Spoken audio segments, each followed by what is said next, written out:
मेरे साथ के दो चार जमात में जहाँ भाई रहा कुछ सीख के सगाए कहने लगा भाई बहुत बढ़िया बिरयानी मिली पर थारा खुदा बना मैं भी कुछ बताया था गुरु नहीं तरबियत करने वाले करते हैं जनाब, तरबियत करने वाले करते हैं। अब अगर कोई तरबियत कराना ही नहीं चाहे तो उसमें तरबियत करने वाले की क्या गलती। देखिए, दुनिया का बिगड़ा हुआ इंसान जमात में जाकर के सुधर जाएगा, लेकिन जो जमात में बिगड़ गया वो दुनिया के फिर किसी कोने में चला जाए कभी नहीं सुधर सकता। जैसे हम गुस्ल की फर्ज की वाली बात आई है, कोई बता दीजिए आप। गुस्ल के फर्ज, गुस्ल के 3 फर्ज होते हैं जी। जैसे कि जैसा कि हाथ धोना, एक हाथ धोना जी, कुल्ली करना, तो और जी नाक में पानी डालना, 3 हो गया, और पूरे बदन पे पानी बहाना, तो 4 हो गए। हाँ 4 हो गए। आपने 3 बताया, वो माइंड से निकल गए। जल्दी से बताओ। पहली बात तो मुसलमान को 24 घंटे पाक रहना चाहिए, मौत सजा लिल्ला सिर पर। हम में से कुछ आदमी ऐसे जो इबाल भी इस्तिंजा नहीं करते। तो इन छोटी छोटी बातों पर पहले मेहनत करो। जिस टाइम इन पर मेहनत हो जाएगी, अव्वल बदन का पाक होना, दूसरा कपड़ों का साफ होना, तीसरा मन का साफ होना। ये पूछेंगे जैसे गुस्ल का तरीका क्या है, सुन्नत तरीका क्या है। सुन्नत तरीका तो ये ही नहीं बस। नहीं, ये तो फर्ज हो गए। हाँ तो फिर ये तो फर्ज हो गए, इनको तो करना ही होगा। लेकिन गुस्ल का सुन्नत तरीका क्या है, हमें नहीं पता क्यों कहे पक जाऊँ, हमें नहीं पता। कान में लीड लगा गाने सुन सकूं, तकरीर या बयान किसी मुफ्ती का नहीं सुन सकता। सही मैं दूसरे से पहले अपने आप पर कंट्रोल करना चाहूँ।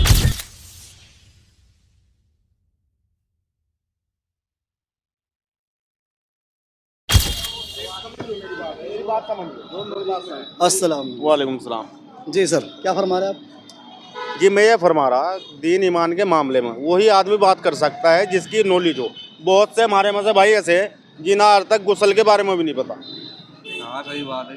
और जमाती लेन में जा रहे, उन्हें सिर्फ बोलने के लिए खड़ा कर दिया जा कि आप दीन की बात फैलाओ। उन आदमियों को ये भी तरबियत नहीं दी जा रही कि भाई आप पे कलमा हुआ किसकी उम्मत में, ये भी कोई नॉलेज नहीं है। और ऐसा करो, आज आप मेरी बात को इसे नोट करो, गांव मोहल्ले में गली कूचे में आप निकलो, अगर आपको 90% आदमी आज भी ऐसा ना मिला, और ज़्यादातर नौजवान तबका, हालांकि जानकारी सारी मोबाइल में, पर उसमें गलत इस्तेमाल देखते हैं। दीन की बात अगर उसमें भी देख कर पढ़ेगा, मैं कहूँ इबाल के दौर में कलाम पाक भी आदमी पढ़ सकता है।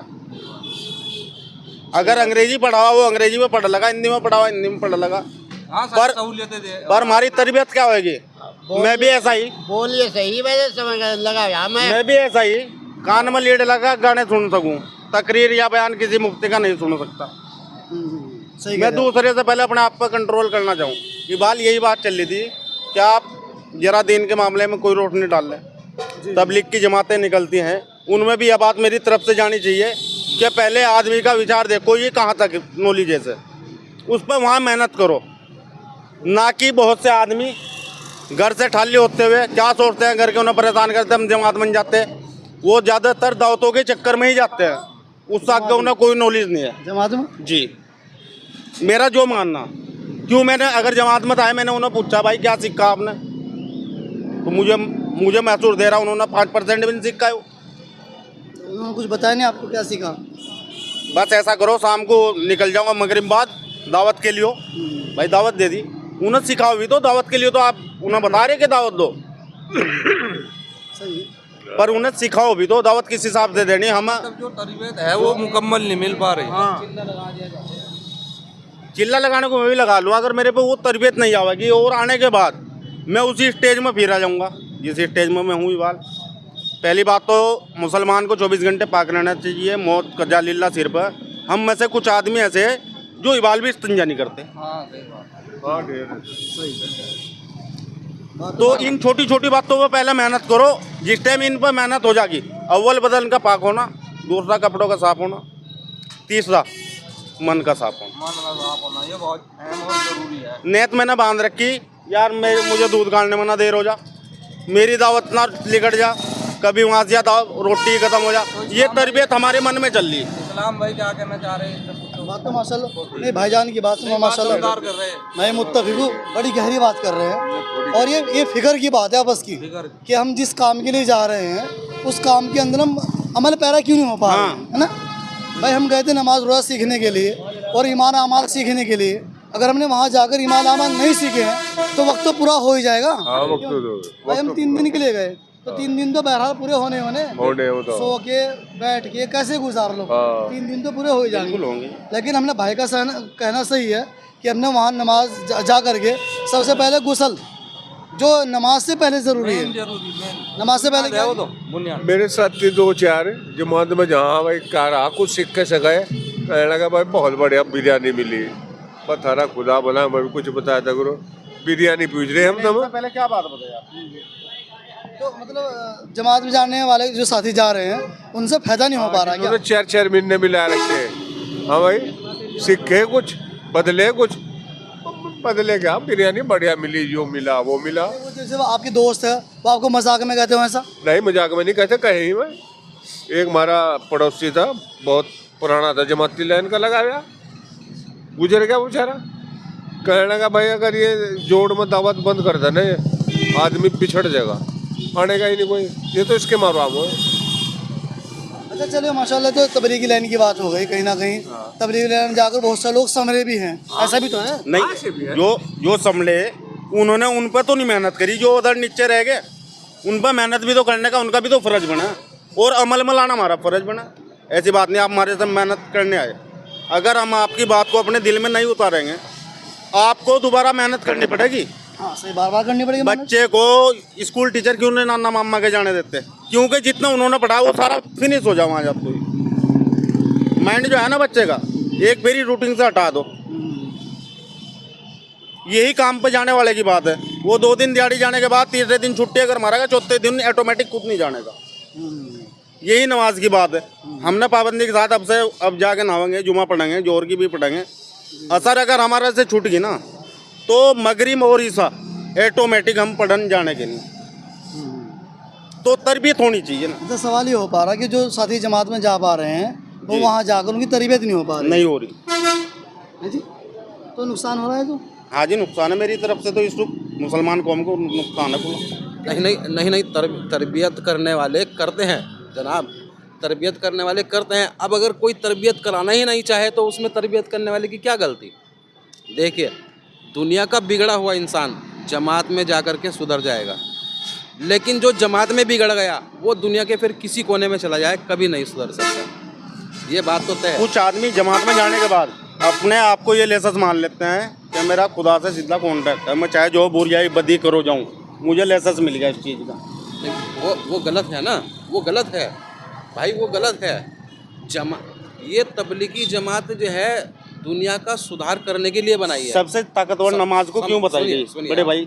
सबसे ज्यादा ताकतवर नमाज को अहमियत क्यों दी गई? 1 मिनट में हज्जी बनना आसान है, नमाजी बनना।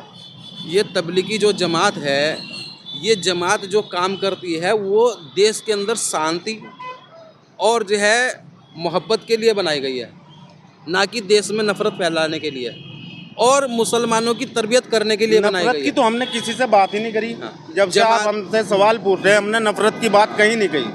इनका डायरेक्ट जो इनका सवाल है ना, वो तबलीगी जमात में जाने वाले जो हजरात हैं, जो जिम्मेदार है, इनका सवाल डायरेक्ट उनके ऊपर है कि जो साथी को लेकर जा रहे हैं उनकी तरबियत नहीं हो पा रही। मैं वही तो बता रहा हूँ ना जी, मैंने बच्चा स्कूल में भेजा। आप मैं थोड़ी सी बात बताऊंगा बड़े भाई, मैंने बच्चा स्कूल में भेजा, मैं 5 साल हो गए उसकी फीस दे रहा। स्कूल से वो जैसा ही पढ़ गया, मैंने पूछा बेटे मैडम ने क्या पढ़ाया? अगर वो मुझे उस सबक को नहीं सुना पाएगा तो मेरा क्या फायदा उसे पढ़ाने का? तो आप ये बताइए मुझे, आपका बच्चा स्कूल जा रहा है जी, ठीक है जी, आपका बच्चा डेली स्कूल जा रहा है, मास्टर उस पर मेहनत कर रहा है। हाँ। अब आने के बाद अगर आपका बच्चा कुछ नहीं पढ़ पा रहा है, कुछ नहीं सुना पा रहा है, तो उसमें मास्टर की गलती है या बच्चे की गलती? किसकी? मैं आपको वही तो बात कहनी चाह रहा, आप मेरी बात को समझ नहीं रहे। जब मास्टर ने मेहनत करी 2 घंटे पहले, 1 घंटा बाद मेरे बाद बच्चा पहुंच गया और वो मुझे उनका पढ़ाया हुआ नहीं सुना पा रहा। भाई मेरे तो वही तो बात है ना, मेहनत पहले वो आपकी बात ठीक है, लेकिन सुनिए, जो जिम्मेदारान जाते हैं वो पहले उन्हें सिखाएं, फिर उनसे खुद सुने और फिर आवाम के सामने उन्हें पेश करें। आवाम के सामने कोई भी चीज़ हो पहले अपने आप को सुननी पड़ेगी। हमारी घर की लड़की अगर कच्ची रोटी बनावेगी तो पहले माँ बाप को भाइयों को खानी पड़ेगी। सही, ये भी वो जब भी सीखेगी वो, जब घर के अगर हम ही उसे नुकाएंगे या तूने कच्ची पका दी नुकर दी तो लड़ाई घर में तैयार है। बस अब मेरी बात यही समाप्त होती है। तबलीग में एक मतलब एक ये समझे, तबलीग 1927 जी और आज 2025, जी यानी कि 98 साल मुकम्मल हो चुके हैं। 2 साल के बाद पूरे सेंचुरी हो जाएगी। और इसके अंदर कितने लोग संवरे हैं, ये आपको मैं बहुत बड़ी हस्ती का नाम बता दूं। पाकिस्तान के मौलाना हैं, वो मौलाना तारिक जमील साहब, माशाल्लाह आपने नाम सुना है। और उसमें ना वो बहुत बड़े एक दंगाई वक्त के एक नचार और एक गायक थे मौजूदा। जुनैद जमशेद जैसे लोग, जुनैद जमशेद जो पाकिस्तान के थे, जी जी जी, वो एक्सीडेंट हुआ था, प्लेन क्रैश हुआ था जो। देखो वो पता भी क्या उन्हीं की है, बरकत से आए थे। चार दीवारी में देखो कोई भी है दुनिया का एतबार से ये भी चलता आ रहा। अगर मैं आपसे अपनी इज्जत कराना चाहूँगा ना, तो मेरे ऊपर डिपेंड करे मुझे आपसे क्या चाहिए। सही बात है। ठीक है जी। बाकी हम चार दीवारी में वक्त लगाने के बाद अमीर साहब भी हमें चाहे कैसे ही मिले कैसे नहीं, कुछ ऐसे भी मामला पेश आए कि एक दूसरे को नीचे दिखाने की भी कोशिश करें। बात में ऐसे भी पेश आए, क्योंकि मेरे 2 चिल्ले खुद लग गए 15 साल पहले मैसूर में लगा, 10 बार 3 दिन भी गया। उसके बाद आने के बाद हमारे मुस्लिम भाई खास करके हमारे गरीब उन्हें भी बोल ले कि 70 चूहे खा के चलिए बिजली हट को, तो कुछ लोग इस काम से पीछे हट गया। इस चीज़ का भी फ़र्क पड़े। मानने के बाद मैं कुछ सीख का आया। आपने कोई बात मुझे कह दी कि देखो भाई हज्जी बन गया, तो मैं अपने काम से पीछे हटूँगा। फिर ये देखेंगे उन्होंने कहा ये भी कुछ सीख का आया था, यूँ नहीं कुछ बना तो हम कैसे बन जाएंगे। ये सारे बहुत मसले हैं, यानी बहुत मसले हैं। इसके दो सवाल भाई ने खड़े कर दिए हैं।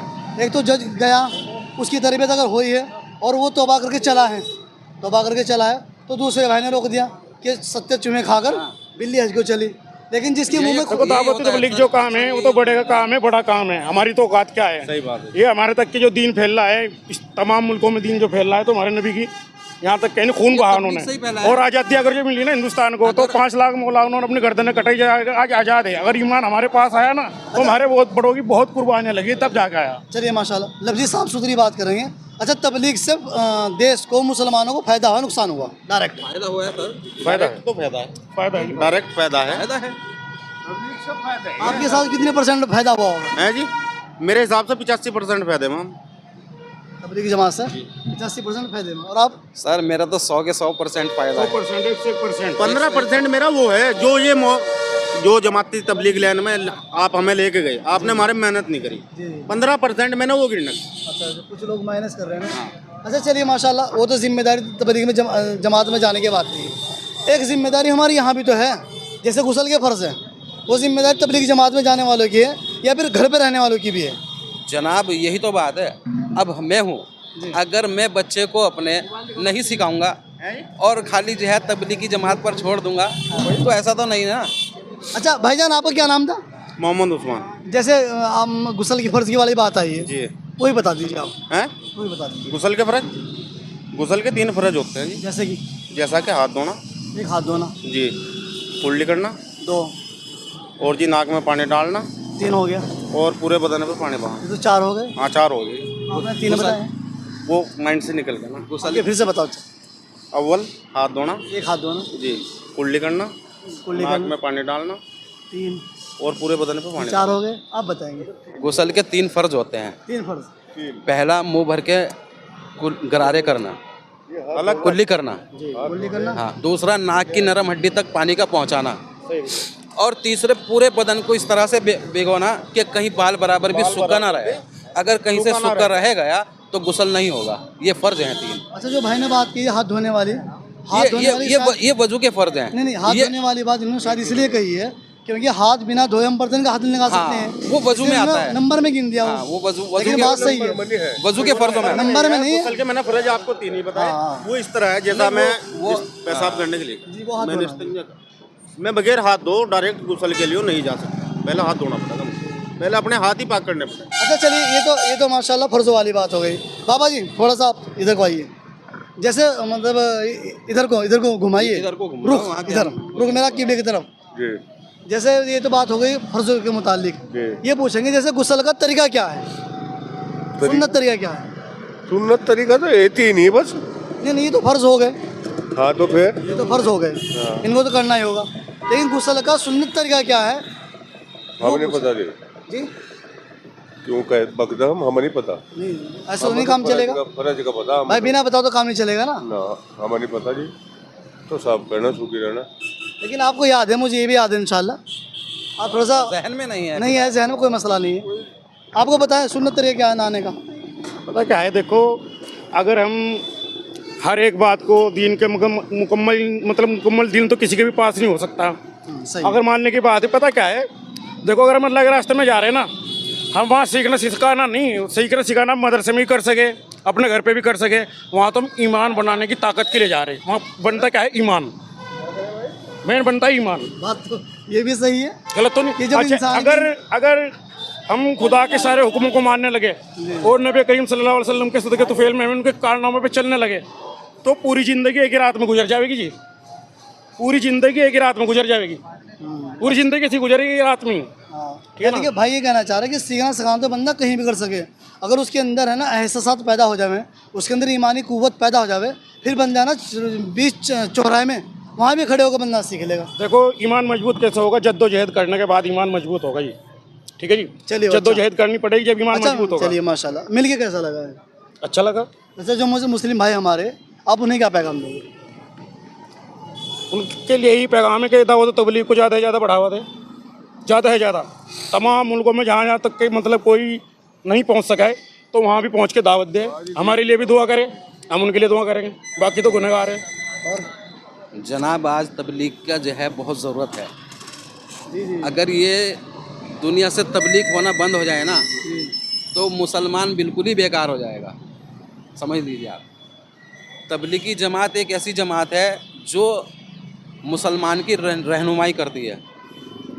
सही है माशाल्लाह, भाइयों की बात मन दोनों सटीक है, गहरी है कि हम लोगों को तबलीग पे ज़्यादा फोकस करना चाहिए, ताकि हर इंसान को तबलीग के अंदर जाने के बाद में सीखने का मौका मिलता रहे। चलिए माशाल्लाह, बहुत बहुत शुक्रिया। अस्सलाम वालेकुम, वालेकुम अस्सलाम। जज़ाकल्लाह।